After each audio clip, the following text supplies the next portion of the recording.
মাত্র ৩৬ দিনে শেখ হাসিনাকে বাংলাদেশ থেকে পালাতে হয়েছে। এটাই হলো জনগণের শক্তি, এটা হলো একতার শক্তি। ফলে এই একতা আমাদের তৈরি করতে হবে, এই একতা আমাদের মজবুত করতে হবে। আমাদেরকে একটা জিনিস বুঝতে হবে, বলবেন দাদা আপনি, আজকে বাংলাদেশে এই সুমন দাও একটু আগে বললেন যে ৫৫টির মতো রাজনৈতিক দল রয়েছে। তো নতুন একটি রাজনৈতিক দল বা আরো নতুন রাজনৈতিক দলের কেন প্রয়োজন? আপনি যদি আমাদের ইতিহাসের দিকে তাকান, আমি প্রত্যেকবার একটা কথা বলেছি যে ৪৭-এ যখন দেশ ভাগ হয় তখন আমাদের কাছে অপশান ছিল যে আমরা এই দেশ থেকে চলে যাব। আমরা যে এই ভারত তৈরি হচ্ছে, হিন্দুদের জন্য যে ভারত তৈরি হচ্ছে, সনাতনীদের জন্য যে ভারত তৈরি হচ্ছে, সেই ভারতে চলে যাওয়ার অপশান আমাদের ছিল, কিন্তু আমরা সেই অপশান নেই নাই। আমরা এই মাটিতে থেকে গেছি। আমরা এই বাংলার যে নদী, সেই নদীর পাশে যে গড়ে ওঠা জনপদ, সেই জনপদেই আমরা থেকে গেছি, কারণ আমরা বুঝেছি এটা আমাদের। এক ধর্মের জন্য আমি আমার বাপের ভিটা ছাড়বো না, আমার পূর্বপুরুষরা জায়গা ছাড়ে নাই। ফলে সামনের যে বাংলাদেশ, সেই বাংলাদেশেও আমরাও এই বাংলাদেশের মাটি ছাড়বো না, কারণ এই মাটির হক যে 18 কোটি মানুষ, সেই 18 কোটি মানুষের মতো সমান হক আমার ওই মাটি। আমার হকও কোনো কারো থেকে কম না। কিন্তু আমরা একটি অদ্ভুত শাসন ব্যবস্থার মধ্যে চলমান। আপনি দেখবেন ইসরায়েল একের পর এক বোমা ফেলাচ্ছে ফিলিস্তিনের উপর। গাজা একটি শহর ধূলিসাৎ করে দেওয়া হয়েছে, কিন্তু আরব বিশ্ব, যদি আপনি হিসাব করতেন যে মুসলিম মুসলিম তো ভাই, কিন্তু আরব বিশ্ব চুপচাপ বসে রয়েছে। আপনি সৌদি আরব বলেন, আরো বিভিন্ন আরব বিশ্ব বলেন, ও অনেক জায়গায় ফিলিস্তিনের পতাকা উড়াতে দেওয়া হয় না। ফিলিস্তিনের পতাকা উড়ালে তাকে গ্রেপ্তার করা হয়। তাহলে এই যে ধর্মে ধর্মে বিভেদ, এই যে ধর্মের নামে এক ধর্মের নামে আরেক ধর্মের উপর আক্রমণ, এই জিনিস কিন্তু আসলে আমাদের আইওয়াস। আসল জিনিস হলো ক্ষমতা।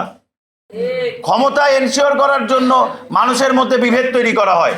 ক্ষমতা নিশ্চিত করার জন্য মানুষকে কয়েক ভাগে ভাগ করে দেওয়া হয়। কারণ মানুষ যদি একত্রিত হয় তাহলে কি হয় সেটা তো শেখ হাসিনা সরকারের অবস্থা থেকে আপনারা নিশ্চয়ই বোঝেন। মানুষ যখন একসাথে রাস্তায় নেমে আসে, যেখানে মানুষের, আমরা সব সময় বলেছি, অনেকেই মনে মনে ভেবেছি যে এই শেখ হাসিনা মনে হয় আর বিদায় নিবে না, নিশ্চয়ই 2041, হয়তোবা তিনি যখন যদি কোনোদিন অসুস্থ হন, মারা যান, তাহলে যদি কিছু একটা হয়। কিন্তু দেখেন, মানুষ একসাথে রাস্তায় নেমেছে। শেখ হাসিনার বাংলাদেশ ছেড়ে পালাতে মাত্র 36 দিন সময় লেগেছে। মাত্র 36 দিনে শেখ হাসিনাকে বাংলাদেশ থেকে পালাতে হয়েছে। এটাই হলো জনগণের শক্তি, এটা হলো একতার শক্তি। ফলে এই একতা আমাদের তৈরি করতে হবে, এই একতা আমাদের মজবুত করতে হবে। আমাদেরকে একটা জিনিস বুঝতে হবে, বলবেন দাদা আপনি, আজকে আপনি ভারতের কথা বলবেন। ভারত বাংলাদেশকে সাম্প্রদায়িকতা শিখাতে চায়, অসাম্প্রদায়িকতা শিখাতে চায়। তো ভারত রাষ্ট্র কি করছে? কোন সনাতন ধর্ম, আমি একজন হিন্দু ধর্মাবলম্বী, আমি আমার উৎসবে, আমার হোলি উৎসবে যদি কোনো মুসলমান তার গায়ে রং লাগাতে না চায়, আমি কি তার গায়ে জোর করে রং লাগাবো? এটা কি আমার ধর্মের শিক্ষা? ভারতে এই ঘটনা ঘটে, রেগুলার ঘটে, রাষ্ট্রের মদদে ঘটে, নরেন্দ্র মোদীর মদদে ঘটে। তাহলে সেই নরেন্দ্র মোদীকে আমাকে এসে শিখাবে কিভাবে অসাম্প্রদায়িক হতে হয়? যার নিজের ম্যান্ডেট হলো তার এলাকা থেকে মুসলমান বের করে দাও। তাহলে যদি নরেন্দ্র মোদী ইন্ডিয়ায় ঠিক হয়, তাহলে বাংলাদেশেও যে কেউ এসে বলবে হিন্দু বের করে দাও, আদালতে বিল পাস করো, সে আদালতে বিল পাস করে।